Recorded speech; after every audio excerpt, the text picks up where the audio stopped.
Hello दोस्तों, नमस्कार। क्या हालचाल। आज 16 अप्रैल दिन मंगलवार, हिंदी तिथि शुक्ल पक्ष अष्टमी। चलिए फटाफट आज की बड़ी खबरों पर नजर डालते हैं। यादवलैंड पहुंचे सीएम मोहन यादव का चुनाव प्रचार, समाजवादी पार्टी पर किया वार। उत्तर प्रदेश के मैनपुरी में सबसे बड़ी आबादी यादवों की है, इसलिए यादव वोटरों के समर्थन से यहां मुलायम परिवार का वर्चस्व रहा है। मुलायम यादव की बहू और अखिलेश यादव की पत्नी डिंपल यादव इस बार मैनपुरी से ही चुनाव मैदान में है। वहीं बीजेपी ने मध्य प्रदेश के मुख्यमंत्री मोहन यादव को यहां पर प्रचार में उतारा है। अब तो बाबा साहेब भी संविधान नहीं बदल सकते, बोले पीएम नरेंद्र मोदी। प्रधानमंत्री नरेंद्र मोदी ने बिहार के गया में कहा कि जो लोग कहते हैं कि बीजेपी संविधान बदलने की कोशिश कर रही है, वे झूठ फैला रहे हैं। मोदी ने जोर दिया कि बाबा साहेब अम्बेडकर भी अब संविधान को नहीं बदल सकते। उन्होंने कहा कि संविधान सभा के सदस्यों ने लंबे समय तक विचार विमर्श करके और देश की सामाजिक परिस्थितियों को समझकर हमारे संविधान का निर्माण किया था।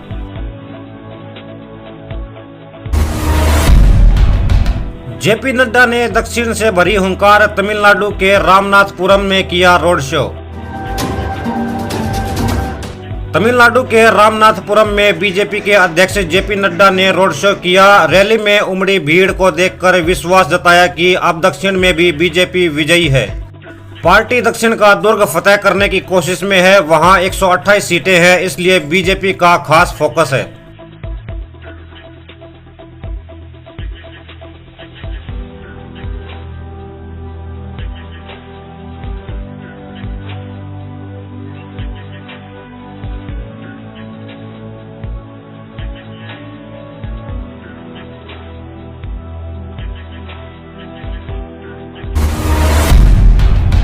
कन्हैया कुमार को मनोज तिवारी के खिलाफ उतारना कांग्रेस के लिए जितना जोखिम भरा उतना फायदेमंद भी। कन्हैया कुमार की राजनीतिक छवि कांग्रेस के लिए दो धारी तलवार की तरह है। अगर लोकसभा चुनाव में सही तरीके से हैंडल कर लिया जाए तो सिर्फ उत्तर पूर्वी दिल्ली ही नहीं, सभी सीटों पर फायदा ही फायदा है। लेकिन मामला मिस हैंडल हो गया तो लेने के देने भी पड़ सकते हैं। गुर्जर, बकरवाल, ओबीसी महिलाओं को बीजेपी ने दिया आरक्षण, जम्मू कश्मीर में बोले अमित शाह। मिशन जम्मू कश्मीर पर घाटी पहुंचे केंद्रीय मंत्री अमित शाह ने मंगलवार को एक जनसभा को संबोधित किया। स्थानीय कैंडिडेट को वोट देने की अपील के साथ ही उन्होंने कहा कि बीजेपी ने गुर्जर, पहाड़ी, बकरवाल, ओबीसी, दलित और महिलाओं सबको आरक्षण देने का काम किया है। आगे उन्होंने कहा कि यहाँ के युवाओं के हाथ में अब पत्थर की जगह लैपटॉप है। 5 किलो अनाज हर गरीब को फ्री ऑफ कॉस्ट मिला, 5 लाख तक का इलाज मिला, सभी जगह हुआ। देश का मान बढ़ा, सम्मान बढ़ा। परंतु नरेंद्र मोदी के 10 साल में अगर किसी को सबसे ज्यादा फायदा हुआ है मेरे जम्मू कश्मीर वालों को। एक जमाना था जिस जमाने में ऐसे जल से की कल्पना ही नहीं कर सकते थे। पथराव होता था, गोलीबारी होती थी, बम धमाके होते थे, पाकिस्तान से हड़ताल के ऐलान किए जाते थे और धारा 370 का साया, धारा 370 का मनहूस साया पूरे जम्मू कश्मीर पर। आज धारा 370 समाप्त हो गई है। टेररिज्म, आतंकवाद अपनी अंतिम सांसें गिन रहा है और जो युवा पथराव कर रहे थे वो युवाओं के हाथ में पत्थर की तरह जगह लैपटॉप है, लैपटॉप है। परिवर्तन करें। जम्मू कश्मीर के अंदर हमारे कई भाइयों को सालों से अन्याय हुआ। वाल्मीकि भाइयों को रिजर्वेशन नहीं मिलता था, माताओं बहनों को रिजर्वेशन नहीं मिलता था, ओबीसी को रिजर्वेशन नहीं मिलता था। और ये मेरे बैठे हैं पहाड़ी, बकरवाल, गुर्जर भाई बहन, उनको भी रिजर्वेशन नहीं मिला। नरेंद्र मोदी सरकार ने सबके साथ न्याय करने का काम किया। एनसीपीडीपी गुर्जर भाइयों को उकसा रहे थे कि आपका काट कर पहाड़ियों को देंगे। दिल्ली शराब घोटाला मामले में अब और बढ़ सकती है अरविंद केजरीवाल की दिक्कत। चरणप्रीत सिंह को किया गिरफ्तार। दिल्ली शराब घोटाला केस में एक और बड़ा एक्शन हुआ है और आम आदमी पार्टी को गोवा चुनाव के दौरान फंड पहुंचाने वाले आरोपी को अरेस्ट कर लिया गया है। दिल्ली आबकारी नीति घोटाला से जुड़े मनी लॉन्ड्रिंग मामले में ईडी ने एक्शन लेते हुए चरणप्रीत सिंह को गिरफ्तार किया है। 30 मिनट के समय में जैसे ही हम मिलने गए, मान साहब बहुत भावुक हो गए।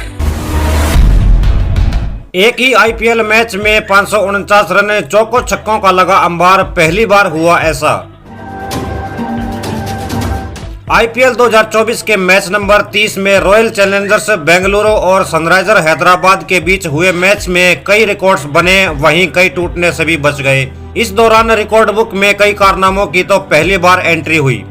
आईपीएल इतिहास में पहली बार हुआ जब किसी एक मैच में 549 रन बने हों। सनराइजर्स हैदराबाद ने पहले खेलते हुए 287 पर 3 विकेट का स्कोर खड़ा किया, वहीं रॉयल चैलेंजर्स बेंगलुरु 262 पे 7 रन ही बना सकी।